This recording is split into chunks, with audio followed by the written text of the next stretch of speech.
Hi, I'm Jen from Starshell Communications, and here's my video all about segmentation and personalization in email marketing.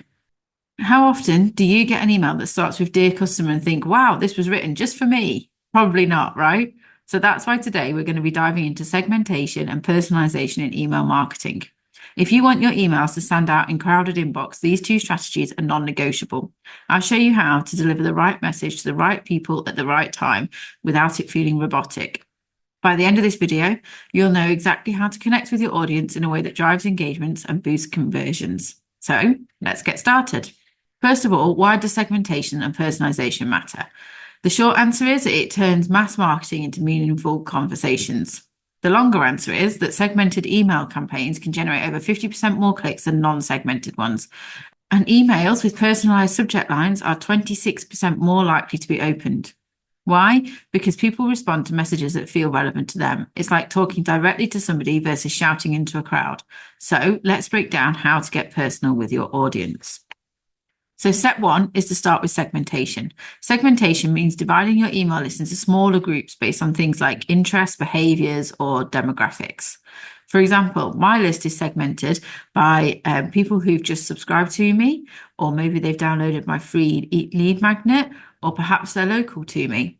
This means that when I am sending out events that are local, I can send them just to people who are in my nearby area and not to my entire list, as all of them people who live in America won't be interested about things that are happening in the East Midlands.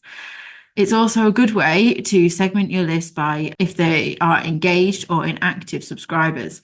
So you can set automations going that will check to see when people have opened your email or clicked your email in the last, say, 4 months.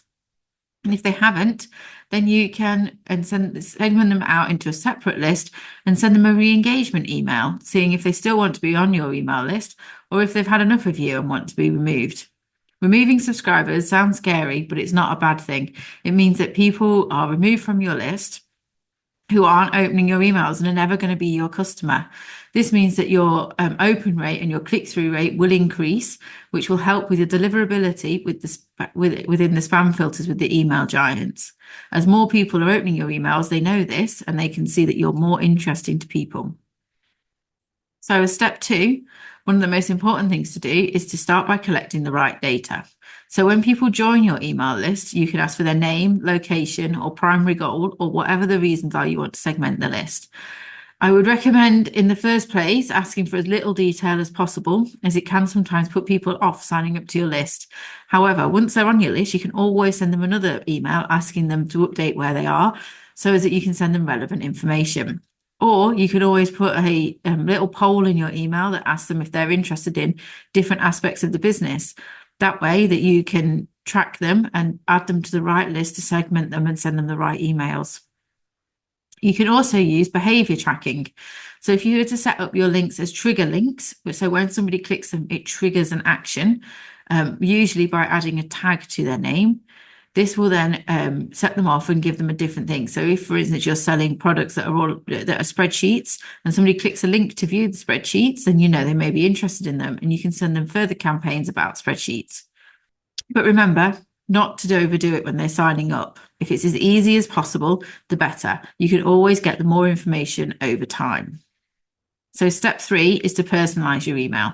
Now that we've segmented your list, it's time to add that personal touch. Start with the basics. Every email platform lets you add their name. So you can go, hi, Sarah, is much more engaging than hello, subscriber or dear customer.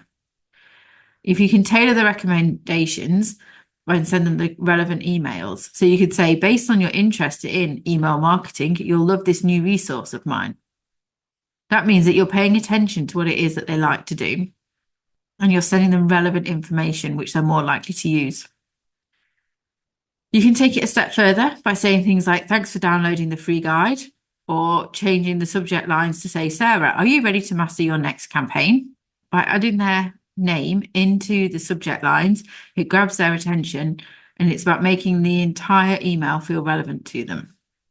So step four is automating smartly. Segmentation and personalization gets a whole lot easier with automation. Most email platforms let you set up workflows based on the subscriber actions. So, for example, when somebody signs up for your webinar, they automatically get added to a follow-up email with the replay. If somebody abandons their cart and doesn't check it out, you can send them a reminder email with their selected items. You can also send them information on their birthdays if you know them, with a personalized discount or a message to celebrate their day. Automation can help you save time while keeping your emails relevant and timely. Finally, always test and refine. What works for one segment might not work for the other. Testing things like subject lines, so which one will get the most open, content, are the readers clicking on your links, and timing. Do certain groups respond to emails better, say, in the morning or in the evening? Using the data to refine your approach and make your emails even more effective over time. And there we go. That's my video on how to use segmentation and personalization to level up your email marketing. So to recap, segment your list based on interests and behaviors, collect the right data to understand your audience, personalize your emails for maximum impact, automate your workflows to save time and save consistent, and test and refine for continuous improvement. If you've liked my video, I'd really be grateful if you could give me the thumbs up. And if you want to subscribe, that'd be amazing. If you've got any questions or comments or anything that you want to use as personalization in your next email, I'd love to hear from you. My next video will be out next week, and I'm looking forward to seeing you then. Thanks very much.